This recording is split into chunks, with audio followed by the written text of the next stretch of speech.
கௌரிஸ் கறி கார்னர். நாம் இன்னைக்கு பார்க்க போகிற ரெசிபி மட்டர் பன்னீர் ரைஸ். தேவையான பொருட்களை பார்த்துடலாமா? ஒரு கப் பாஸ்மதி ரைஸை நல்லா உதிர உதிராக வடிச்சு எடுத்து வச்சுருக்கேன். ஒரு டேபிள் ஸ்பூன் பூண்டு, ஒரு டேபிள் ஸ்பூன் இஞ்சி சின்ன சின்னதாக கட் பண்ணி வச்சுருக்கேன். ஒரு மீடியம் சைஸ் வெங்காயத்தை சின்னதாக கட் பண்ணி வச்சுருக்கேன். ஒரு பச்சை மிளகாவை கீறி வச்சுருக்கேன். ஒரு அரை கப்பு அளவு பன்னீர் எடுத்திருக்கேன், க்யூப்ஸ் எடுத்திருக்கேன். பட்டாணி ஒரு 1/4 கப் எடுத்திருக்கேன். மிளகு தூள் எடுத்திருக்கேன். அடுப்பில் பேன் போட்டு ஒரு டேபிள் ஸ்பூன் அளவு எண்ணெய் விட்டுருக்கேன். 2 பட்டை, 2 ஏலக்காய், 2 கிராம்பு சேர்த்துருக்கேன். இது கூட இஞ்சி ஒரு டேபிள் ஸ்பூன் அளவு சேர்த்துக்கலாம்.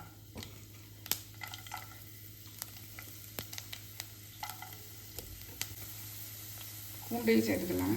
இஞ்சி பூண்டு ரெண்டுமே சேர்த்துட்டேன். பச்சை மிளகாவையும் சேர்த்துக்கலாம். கொஞ்சம் வதங்கட்டும். நல்லா வதங்கிட்டு பாருங்க. நம்ம இந்த ஸ்டேஜில் வெங்காயத்தை சேர்த்துக்கலாம்.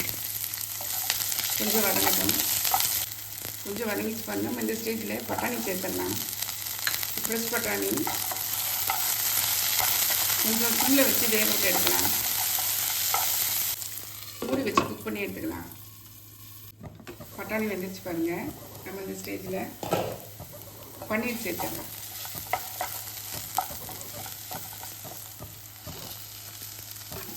நூறு கிராம் அளவுக்கு பன்னீர் சேர்த்துக்கலாம். கொஞ்சம் வேகட்டும். இந்த ஸ்டேஜில் உப்பு சேர்த்துடலாம். சாதத்தில் உப்பு போட்டு வடிக்கல, அதனால உப்பு சேர்த்துடுறேன்.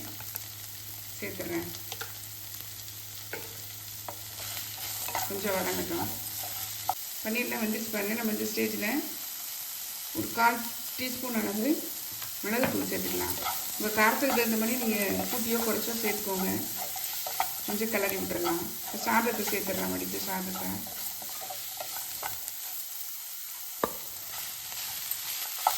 மிக்ஸ் பண்ணி விட்டுடலாம்.